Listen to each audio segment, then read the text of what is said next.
მოგესალმებით, ეს არის გადაცემა შეუზღუდავის სივრცე და მე მისი წამყვანი მარიეტა იობიძე გახლავართ. ჩვენი დღევანდელი გადაცემის სტუმარია საბჭოთა ისტორიის კვლევის ლაბორატორიის ერთ-ერთი დამაარსებელი და ისტორიკოსი მკვლევარი ირაკლი ხვადაგიანი. მადლობა ირაკლი, რომ დღეს ჩვენთან ხარ. ჩვენი დღევანდელი გადაცემის თემა 1930-იანი წლების პოლიტიკური სიტუაცია საქართველოში. პირველ რიგში რამ გააღვივა ინტერესი მე-20 საუკუნის ისტორიის მიმართ და საიდან წამოვიდა საბჭოთა ისტორიის კვლევის ლაბორატორიის შექმნის იდეა და რა წინააღმდეგობებს აწყდებოდით ამ იდეის განხორციელების გზაზე? დაარსდა ორგანიზაცია 2010 წელს საერთაშორისო კონფერენციის შემდეგ თბილისში, რაც ეხებოდა საბჭოთა და ტოტალიტარული რეჟიმების მემკვიდრეობის გააზრების თანამედროვე პროცესებს აღმოსავლეთ ევროპაში, ცენტრალურ ევროპაში, პოსტსაბჭოთა სივრცეში. გაჩნდა მოხალისეთა ჯგუფი, რომლებმაც თქვეს, რომ კარგი იქნებოდა საქართველოსაც აუგას მხარი ამ წამოწყებებს და დაიწყო მუშაობა პირველ პროექტზე, რაც იყო წითელი ტერორის ტოპოგრაფია, ანუ თბილისში იმ ადგილების დაზუსტება, იმ სახლების და ისტორიების, რაც 17-18 წლების დიდი ტერორის ისტორიას აცოცხლებდა. ეს იყო ფიცკი ამ ჯგუფის გაჩენისთვის, რომელიც მერე დროთა განმავლობაში გაიზარდა, უკვე მე-7 წელია არსებობთ, მუშაობთ და უკვე არა მხოლოდ საბჭოთა ისტორიის შესწავლაზე, არამედ მე-20 საუკუნის და მე-19 საუკუნის მეორე ნახევრის სოციალური და პოლიტიკური პროცესების ანალიზით ვართ დაკავებული. რამდენად მნიშვნელოვანი არის საბჭოთა ისტორიის ცოდნა ჩვენი დღევანდელი საზოგადოებისათვის? ზოგადად უახლოესი წარსული არის მით უმეტეს მე-20 საუკუნის ისტორია ძალიან მძიმე, ეს არის სავსე ტრაგედიებით და მძიმე პასუხისმგებლობებით იმ საზოგადოებების და ქვეყნების, რომლებიც იყვნენ ამ მასობრივი კატასტროფების და ტრაგედიების მონაწილე. ეს არის პირველი მსოფლიო ომი, შემდეგ ასე ვთქვათ რუსეთის იმპერიის დაშლა, შემდეგ საბჭოთა რეჟიმის გაჩენა, საბჭოთა ოკუპაცია, დიდი ტერორი, რეპრესიები, მეორე მსოფლიო ომი, მთელი ეს პროცესები, რომელიც საზოგადოებამ გაიარა ევროპის და მთელი მსოფლიოსი და დღემდე ეს პროცესები მოქმედებენ თანამედროვე პოლიტიკის განვითარების რიგ საკითხებზე. ამიტომ ამ მე-20 საუკუნის ისტორიის კრიტიკული ანალიზი არის როგორც გაკვეთილი რა, ასე ვთქვათ, პროცესებმა გამოიწვია ჩვენი კონკრეტულად ჩვენი საზოგადოების ჩამოყალიბებაზე ზემოქმედება რას ქონდა, როგორ მოვედით დღემდე და ლოგიკურად საითკენ მიდის ჩვენი განვითარების ხაზი. აი ამის ასე ვთქვათ კრიტიკული ანალიზი არის ძალიან მნიშვნელოვანი. მიუხედავად იმისა, რომ ახსენეთ თქვენ, რომ მძიმე პერიოდი გამოიარა საზოგადოებამ, საზოგადოების რაღაც ნაწილში მაინც შეინიშნება ნოსტალგიის მაგვარი დამოკიდებულება საბჭოთა რეჟიმის მიმართ. თქვენი აზრით რა იწვევს ამას? ამას ბევრი მიზეზი აქვს. პრინციპში არც გვაქვს საფუძველი ვთქვათ, რამდენად ფართო ფენებს ეხება ეს მოსახლეობის, იმიტომ რომ არ ტარდება ხშირი სოციოლოგიური, პროფესიული გამოკითხვები ამ მიმართულებით, რომ მართლა გაიზომოს და შეფასდეს, რომ აი ამდენსა და ამდენ პროცენტს აქვს ნოსტალგია საბჭოთა რეჟიმის მიმართ, ან კონკრეტულად რაში გამოეხატება ეს ნოსტალგია, რომელი დარგი იქნება ეს ცხოვრების რა სფეროსთან, ასე ვთქვათ, იხსენებს კარგად და ნატრობს, რომ ისევ იქ იყოს, ანუ ეს არ გვაქვს.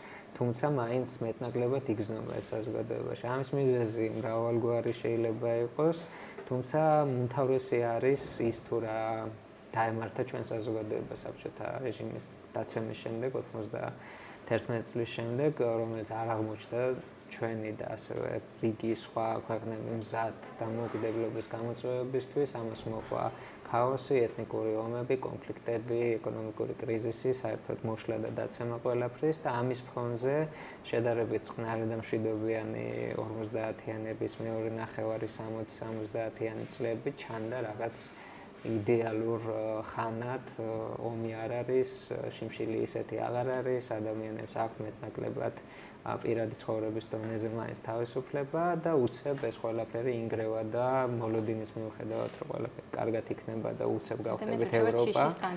ხო, ყველაფერი დაინგრა, საშინელება გამოიარა ჩვენმა ქვეყანამ და მეც ვარ იმ თაობის წარმოადგენელი, ვინც 90-იანები, ბნელი 90-იანები გამოსცადა და ამის ფონზე გასაგებია, რომ ადამიანების ნაწილს გაუჩნდა ნოსტალგია ამ ლამაზი ადრეული ახალგაზრდობის და ბავშვობის წლების. ყველაზე მარტივი ახსნა ეს არის, თუმცა ესეც ზედაპირულია, არ არსებობს ჩვენს რეალობაში კვლევები პერიოდზე, რომელიც ეხება პოსტსტალინისტურ საქართველოს ისტორიას. ზოგადი დაკვირვებითაც ჩანს, რომ ნაციონალისტურად განწყობილ ჯგუფებში სტალინის კულტი შეინიშნება. როგორ ფიქრობთ, რას უნდა მივაწეროთ ეს? მხოლოდ იმას, რომ სტალინის ქართული წარმომავლობა ჰქონდა? რთული სათქმელია, ნაციონალისტური ჯგუფები, რომლებიც არიან ჩვენთან, არიან საკმაოდ მრავალფეროვანი, უკიდურესი მემარჯვენე მიმართულების, ეს არ არის ჯერ ისეთი პოლიტიკური ძალა, რომელზეც შეგვიძლია ვისაუბროთ, თუმცა მათში სტალინის მიმართ დიდი სიმპათიები მე პირადად არ შემხვედრია. არ ვიცი, ძალიან რთული სათქმელია სტალინის ფიგურის მიმართ ეს აღმერთება და ყოველგვარ მათ სიკეთის წყაროს წარმოქმნა უფრო სხვა ნაწილისთვის არის ჩვენი საზოგადოების დამახასიათებელი, უფრო ასაკოვანი, სტერეოტიპულად თუ შევხედავთ ომის ვეტერანები, ამ შემდეგ და კომპარტიის ჯერ კიდევ არსებული იდეური მემკვიდრეები და შთამომავლები. ახალგაზრდებში ნაკლებად, უბრალოდ თუ კი ასეთი რამე არის, ეს არის ფარგლებში აი ზოგადი პოსტსაბჭოთა ნოსტალგიის, რაც არ უნდა უცნაური ჩანდეს ადამიანებს, ან ახალგაზრდებს, რომელსაც არც უნახავთ საბჭოთა კავშირში, მით უმეტეს სტალინის პერიოდზე, არანაირი პირადი გამოცდილება არ აქვს, რატომღაც სჯერათ, რომ ეს კარგი იყო. აქ თავის წვლილის ასრულებს ერთი მხრივ კატასტროფულ მდგომარეობა სკოლაში, რომელიც ვერანაირ ცოდნას ვერ აძლევს ისტორიის ამ ნაწილზე მოსწავლეებს და მეორე მხრივ ოჯახი, სადაც აი ზუსტად იმ თავების წარმომადგენლები ესე ზეპირად გადასცემენ და ახდენენ ზემოქმედებას ახალგაზრდებზე, რომლებსაც აი ეს ნოსტალგია აქვთ, თუნდაც არა მხოლოდ, თუნდაც ისინი არ იყვნენ სტალინის პერიოდის თვითმხილველები. სწორედ აქეთკენ მინდა წამოყვანოთ ჩვენი თემა, რამდენად კარგად ისწავლება საბჭოთა ისტორია საგანმანათლებლო სკოლებში. ეს რთული საკითხი არის, ჩვენ აქამდე როგორც ორგანიზაცია არ ვიყავით დაინტერესებული, რომ დავკვირვებოდით სკოლაში პროცესს, როგორ ისწავლება უახლესი ისტორია და მათ შორის საბჭოთა ისტორია. ამ წლის განმავლობაში გქონდა მცდელობა გავუკეთებია სასკოლო სახელმძღვანელოების ანალიზი და დავკვირვებოდით სასკოლო პროცესს ამ მიმართულებით. ძალიან რთულია ერთად შეფასება მნიშვნელოვნად ამ პრობლემის. სახელმძღვანელოები არის მრავალფეროვანი, არ არის ერთი სტანდარტული სახელმძღვანელო, ყველა მათგანს აქვს გრიპი მინიჭებული განათლების სამინისტროს მხრიდან. საშუალო ინფორმაციულ დონეზე მაინც არის წარმოდგენილი ძირითადი ინფორმაცია მე-20 საუკუნის ისტორიაზე, თუმცა ეს არ არის საკმარისი ორი მიზეზის გამო. ერთი, რომ არა როგორც განათლების ამ დარგის სპეციალისტებმა ჩვენთან კონსულტაციების და დისკუსიების დროს აღნიშნეს, ერთი, რომ ეს საგნები არ ისწავლება იმ კლასებში, ანუ იმ ასაკის ადამიანებთან, მოსწავლეებთან, რომლებიც მზად არიან ამ საკითხების აღსაქმნელად, ეს ერთი. მეორე, ეს სახელმძღვანელოები არიან, ასე ვთქვათ, როგორც სახელმძღვანელო, ამის იქით სხვა ინფორმაცია არ დგას და არ არის ინფორმაციის ბაზა, რაზეც მოსწავლე და მასწავლებელი კიდე დამატებით იმუშავებენ. სრულ შემთხვევაში და მესამე ეს არის პედაგოგის საკითხი, რაც არ უნდა კარგი სახელმძღვანელო იყოს და რაც არ უნდა ბევრი ინფორმაცია არსებობდეს, თუ პედაგოგი არ არის მოტივირებული და არ არის, ასე ვთქვათ, პროფესიონალი, ყველაფერი საერთოდ წყალში იღრება. ანუ ყველა ამ მიმართულებაში გვაქვს პრობლემა, რაც საბოლოოდ აისახება მოსწავლეებზე სამწუხაროდ.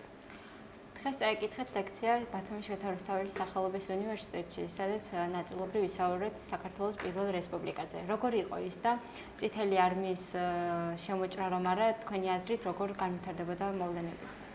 პირველი რესპუბლიკის კვლევაც ეხა თანამედროვე, ასე ვთქვათ, თვალით და მოტივაციით რამდენიმე წელია, რაც ეს გამოიკვეთა ინტერესი ამ პერიოდის მიმართ. უკვე ახალი წლიდან არის ერთი საუკუნის საიუბილეო თარიღი საქართველოს დამოუკიდებლობის გამოცხადების და პირველი რესპუბლიკის შექმნის. ეს არის უმნიშვნელოვანესი მონაკვეთი, ჩემი აზრით, ჩვენი უახლოესი ისტორიის, მიუხედავად თავისი ხანმოკლეობისა, ეს იყო განხორციელება იმ იდეალების რეალობაში, რისთვისაც 10 წლების განმავლობაში მზადდებოდა ნიადაგი, ანუ იქნებოდა ეს ეროვნული კულტურის განვითარება, იქნებოდა სახელმწიფოებრივი დამოუკიდებლობა, თუ სამოქალაქო ღირებულებები და დემოკრატიული ინსტიტუტების არსებობა. მან ის შედგა, იარსება 3 წლის განმავლობაში მოახერხა თავდაცვა და რეფორმების განხორციელება, რაც ქმნიდა ბაზას, რომ ყველაფერი განვითარებული იყო ლოგიკურად და ნორმალურად, თუმცა ის ძალადობრივად შეწყვიტა საბჭოთა ოკუპაციამ, რომლის წინააღმდეგ მარტო საკუთარი რესურსით ჩვენ სახელმწიფოს არ გააჩნდა შანსი, რომ თავი დაეცვა. ანუ ესე მარტივი, ვთქვათ, ძალთა თანაფარდობის საკითხი იყო.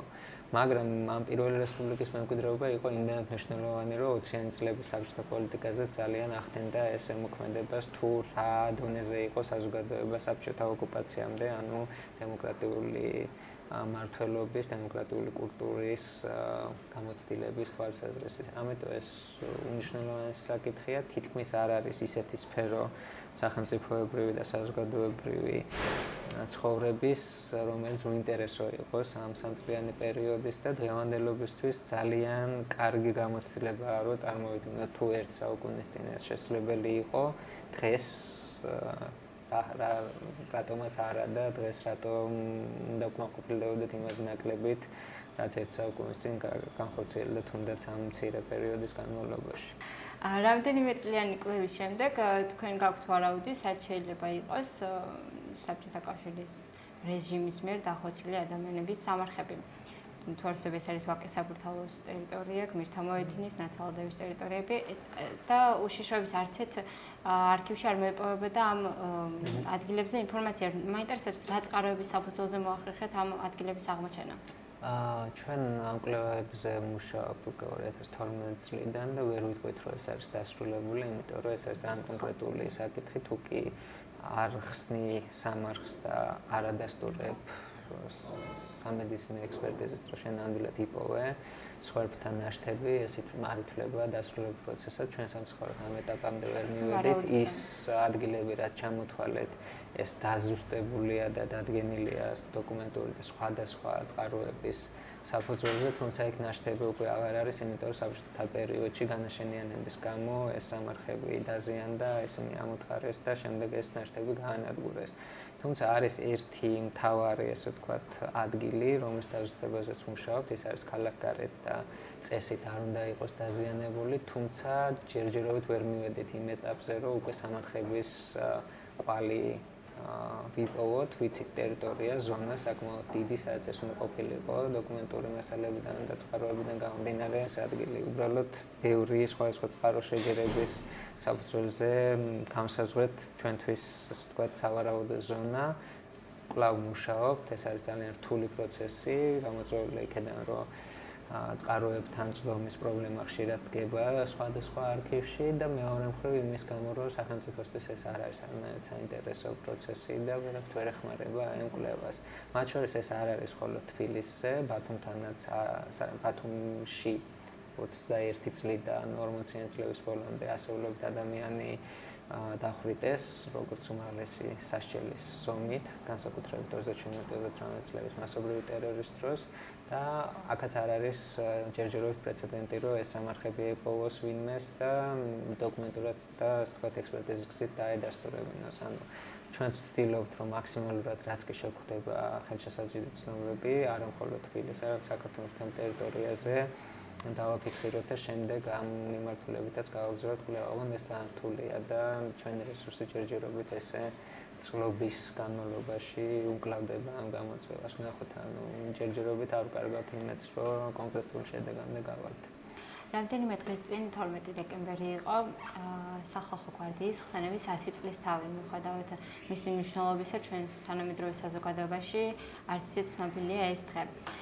მაინტერესებს ფართოდ რომ გავშალოთ რა მოხდა 1917 წლის 12 დეკემბერს და რატომ არ გვახსოვს ეს დღეს? 17 წლის 12 დეკემბერი არის საკვანძო მნიშვნელობის მოვლენა. ეს არის ჯერ კიდევ გარდამავალი პერიოდი, რუსეთის იმპერია დაიშალა, დაემხო. თბილისში არის კონცენტრირებული რუსული არმიის ნაწილები, ეს არის სამხრეთის ფრონტი, ოსმალეთის წინააღმდეგ პირველი მსოფლიო ომის სადაც დიდი არის ბოლშევიკური პარტიის ეგავლენა, ბოლშევიკური პროპაგანდა, ეს ნაწილები იხსნებიან ფრონტიდან, მასობრივად ბრუნდებიან უკან და ყველგან ცდილობენ, რომ გამოაცხადონ და დაამყარონ საბჭოთა, ანუ კომუნისტური ხელისუფლება. თბილისშიც დგას ესეთი გარნიზონი და არსენალს, რომელიც არის იარაღის საცავი, ამიერკავკასიაში ერთ-ერთი ყველაზე მსხვილი საცავი, აკონტროლებს ბოლშევიკურად განწყობილი რაზმი, დაცვა, ასეულები. ანუ ამის წინააღმდეგ თბილისში ჩამოყალიბებულმა სოციალ-დემოკრატიულმა მუშათა წითელმა გვარდიამ, ესე ერქვა თავიდან, ძალიან ცუდად შეიარაღებულმა და ასე ვთქვათ, მოხალისეებით დაკომპლექტებულმა ელვისებური იერიში 12 დეკემბრის ღამით აიღო არსენალი, განაიარაღა დამცველი რაზმი და დაეპატრონა არსენალის საცავს. ანუ ამან შექმნა სიტუაცია, როდესაც ამიერკავკასიის მმართველობას, რომელიც შემდეგ უკვე იქცა ამიერკავკასიის ფედერაციად და შემდეგ დაიშალა და ცალ-ცალკე გახდა დამოუკიდებელი საქართველოს სომხეთი, აზერბაიჯანი, ელემენტარული საშუალება, რომ საკუთარი შეიარაღებული ძალების დაკომპლექტება დაეწყო და დაბრუნებოდა რეალურ ძალას. ანუ რეალურად 12 დეკემბერმა დაუდო სათავე უკვე გამიჯნას რუსეთისაგან და დამოუკიდებლობისკენ გადაწყობა ადგილობრივ დონეზე აი მთელი პროცესების. ამიტომ იყო ყველაზე ერთ-ერთი დამოუკიდებლობის დღის 26 მაისის შემდეგ სახალხო გვარდიის დღე 12 დეკემბერი აღინიშნებოდა როგორც ყველაზე მნიშვნელოვანი დღესასწაული. თუმცა დღეს არ აღინიშნება ეს. თავისთავად, იმიტომ რომ თითქმის მთელი ეს პირველი რესპუბლიკის პროცესები და ეს სიმბოლიკა, რაც მაშინ არსებობდა და ეს ღირებულებები ამ ერთ საუკუნის მერე ძალიან მივიწყებულია და ჭირს ამ მეხსიერების გაცოცხლება. ამ თემაზე თქვენი ბლოგპოსტით წავიკითხე, რომელიც ძალიან საინტერესოა და მე მაყურებელსაც ვურჩევ, რომ აუცილებლად გაიცნოს მას. საინტერესოა შევეხოთ საქართველოს ეკლესიასაც. ის ამბობს, რომ საბჭოთა რეპრესიების დროს ძალიან დაზარალდა და დამოუკიდებლობის მოპოვების შემდეგაც მოეწერა კონკორდატსაც ხელი საფუძველზე სახელმწიფომ უნდა გადაუხადოს კომპენსაცია მას. თუმცა მიუხედავად ამისა, პატრიარქი ხშირად აცხადებს ესეთ განცხადებებს, ალბათ გახსოვთ 2013 წელს რუსეთში ვიზიტის დროს მან განაცხადა, რომ სტალინი განსაკუთრებული და გამორჩეული პიროვნება იყო. თქვენი აზრით, თანმიმდევრულია ეკლესიის ამგვარი ნაბიჯები? კითხვაც უკვე პასუხს შეიცავს, ძალიან არის აცდენილი ეს ყველაფერი ერთმანეთს. ერთი მხრივ ფაქტია, რომ არა მხოლოდ ქართული საქართველოს მართლმადიდებელი ეკლესია, თითქმის ყველა რელიგიური ასე ვთქვათ, კულტი და გაერთიანება დაზარალდა საბჭოთა რეჟიმის განსაკუთრებით პირველ პერიოდში. საქართველოს ეკლესიას ანუ შემოსვლისთანავე ბოლშევიკებმა გაუქმეს ყოველგვარი იურიდიული სტატუსი, ანუ გააქრეს აბსოლუტურად საკანონმდებლო სივრციდან, რაც აისახა მათ ქონებრივ მდგომარეობაზე. საეკლესიო ქონების დარჩენილი ნაწილი კონფისკირებული იყო, შენობა-ნაგებობებით ჩამორთმეული იყო და თუნდაც 37-38 წლების მასობრივი ტერორის დროს ასეულობით ყოფილი მღვდელი დახვრიტეს როგორც კონტრრევოლუციური ელემენტი. ანუ მანამდე 20-იანი წლების ბოლოს 30-იანი წლების დასაწყისში ანტირელიგიური კამპანიის დროს ძალიან ბევრი მათგანი იძულებული გახდა ჩამოშორებოდა ეკლესიას და ძალიან მღვდელი ამ დროს იყო ერთ-ერთი ობიექტი შეტევის და ასე ვთქვათ განადგურების და დაცინვის. თუმცა ამის ფონზე იწყება შემდეგ უკვე შემოbrunება 1954 წელს მეორე მსოფლიო ომის კონტექსტში, როცა სტალინმა გადაწყვიტა ეკლესია და რელიგიური გზნობები გამოეყენებინა თავისი მიზნებისთვის და რეალურად ამ პერიოდიდან 54 წლიდან 80-იანი წლების ბოლომდე ეკლესია, კონკრეტულად მართლმადიდებელი ეკლესია რუსეთის და სხვა, ასე ვთქვათ, საბჭოთა ქვეყნების ყოფილი ქრისტიანული საზოგადოებებს, მათ შორის ქართული მართლმადიდებელი ეკლესიას გადაიქცა ჩვეულებრივ სამმართველოდ სახელმწიფო აპარატის, ანუ ყველა მხრივ გაკონტროლებულ, პირდაპირ და ოფიციალურად გაკონტროლებულ და შეზღუდულ ინსტიტუციად, ასე მოაღწია მან 80-იანი წლების ბოლომდეც. ანუ ამის ფონზე ახლა ძალიან ბევრი მორალური საკითხი იღვიძებს. ერთი მხრივ სრულიად სამართლიანია ეკლესიის პრეტენზიები, რომ ის ზარალი, რაც მან განიცადა, კომპენსირებული უნდა იყოს და ეს უკვე დიდი ხანია, მე მგონი ჩვენმა საზოგადოებამ ეს გააკეთა იგივე შენობა-ნაგებობების მხრივ, თითქმის ყველაფერი მათგან კარგულებაშია დაბრუნებული. ოღონდ რაც შეეხება სხვა ზარალს, ეს არის ძალიან არაეთიკური საკითხი თვითონ რელიგიური თვალსაზრისითაც და იურიდიული თვალსაზრისით. ერთი მხრივ, რომ როდესაც ზარალი გამოიხატება დევნაში და ფიზიკურ განადგურებაში, ამისი ეკვივალენტი, ანუ თანხაში ძალიან რთული და თითქმის შეუძლებელია ამისი დათვლა და მეორე მხრივ თვითონ რელიგიური სფეროს, ასე ვთქვათ, ობიექტური ექსპერტები და წარმომადგენლები როგორც განმარტავენ, ეკლესიის მხრიდან დევნისა და შევიწროების კომპენსაციის მოთხოვნა ეს ეწინააღმდეგება თვითონ მის ღირებულებებს, იმიტომ რომ ეკლესია და ქრისტიანობა მოწოდებულია ჭეშმარიტება დაიცვას დევნის პირობებში. ანუ მათთვის ეს იყო, ანუ ეკლესიისთვის ეს იყო ის გარემო, სადაც მისი რწმენის სიმტკიცე უნდა გამოჩენილიყო და თუ კი დევნოდნენ იქნებოდა ეს ღვთელი, თუ იქნებოდა ეს მორწმუნე, ის, ასე ვთქვათ, ამ გარემოში უნდა დარჩენილიყო მორწმუნეთა, ეს არის, ასე ვთქვათ, რელიგიური თვალსაზრისით გამოწვევა, რომელშიც მან უნდა დაამტკიცოს და შეინახოს თავისი რწმენა. და თუ კი ეს მან ვერ მოახერხა და შემდეგ კომპენსაციას ითხოვს, რთული საკითხია. და თვითონ ანუ საბჭოთა ნოსტალგიას რაც ეხება ეკლესიის შიგნით ახსენებულ განცხადებებს, ეს არის უფრო აი იმ თავობის პრობლემა, ანუ ყველა ჩვენი პატრიარქიც და თანამედროვე ეკლესიის მმართველი ფენების უმრავლესობაც არიან სტალინური ეკლესიის სკოლიდან და მათთვის ეს რეჟიმი არ ყოფილა ისეთი, როგორც მათი წინაპრებისთვის, რომელიც ფიზიკურად გაანადგურა. ამიტომ მათ პირადი მეხსიერება დიდად კონფლიქტური არ ყოფილა არასოდეს საბჭოთა ხელისუფლებასთან. პირიქით საკმაოდ კარგად და ჰარმონიულად თანაარსებობდნენ, ანუ ორივე მხრიდან გარკვეული ჩარჩოების დაცვით. ამიტომ გასაკვირი არ არის, თუმცა ძალიან არაეთიკური არის ისტორიული და თქვა სამოქალაქო განმოსახედით.